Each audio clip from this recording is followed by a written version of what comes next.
You know that feeling, that sinking in your stomach when you check your bank account and the numbers just don't add up? Well, imagine that dread is coming from this one tiny, friendly looking pink button on your favorite shopping app. And this isn't some made up story. This is the very real trap millions have fallen into with buy now, pay later services. I mean, just read that. Klarna ruined me. I can't sleep anymore. That's the real human cost, right there. Behind all the slick marketing, all the promises of smooth, easy payments, you find these stories. People losing sleep, absolutely wrecked with financial anxiety. So you gotta ask, how on earth did a company that markets itself as a smarter way to pay end up creating what some people are calling an army of financial zombies? To really get it, let's start with a story. This one went absolutely viral. Let me introduce you to Diva.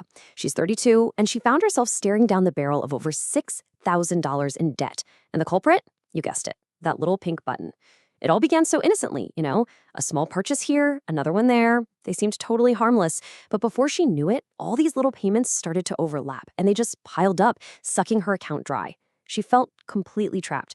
So what did she do? She went on TikTok and shared her story. And it just blew up. We're talking 2 million views in just 24 hours.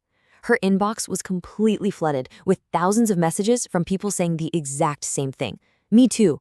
Klarna ruined me. I'm 15 grand in debt. This app destroyed my family. It was then Diva realized, wow, I am not alone.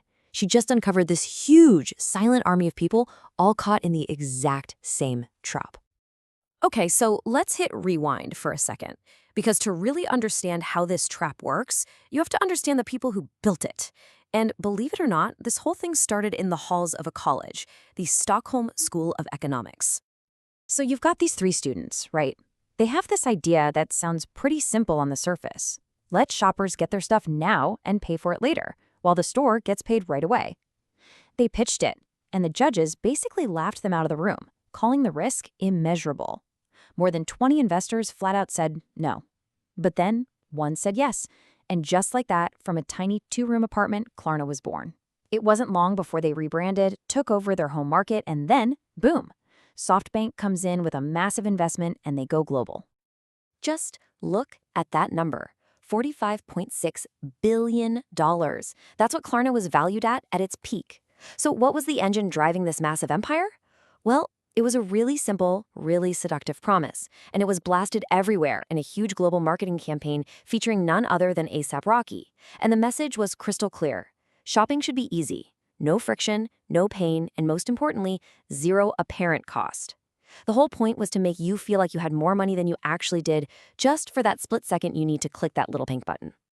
All right, so let's get into the nitty-gritty. How does this actually work? What's the psychological trick that turns a super convenient app into a straight-up debt machine?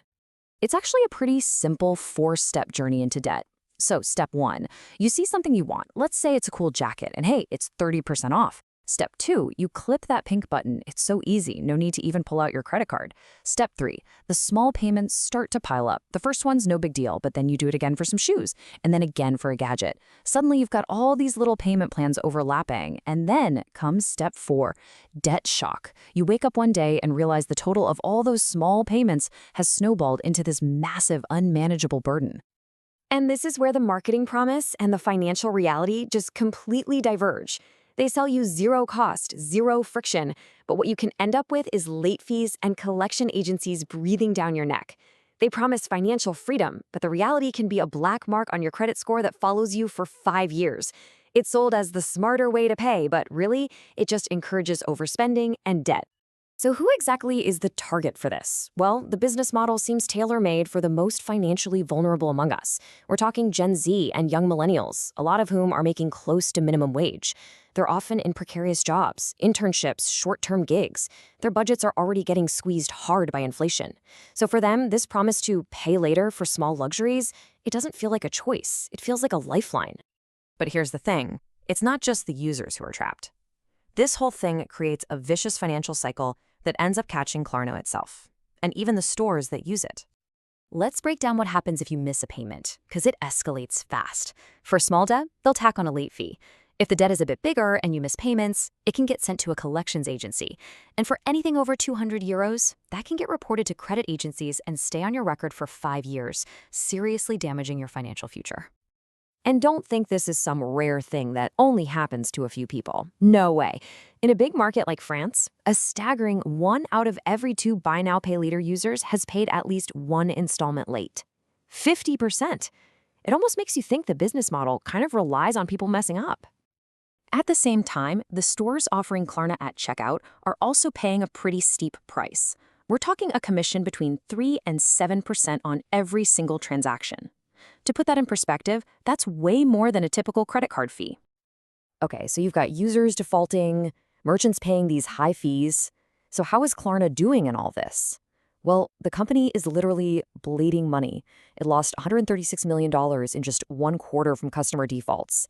It's a crazy paradox. The more vulnerable customers they attract, the more unpaid loans they get. The whole thing is basically a ticking time bomb. And a cycle this unsustainable can only end one way, right?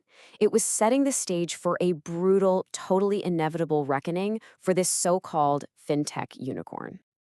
And there it is. The bomb went off. Just look at this chart. In less than 2 years, Klarna's valuation completely collapsed.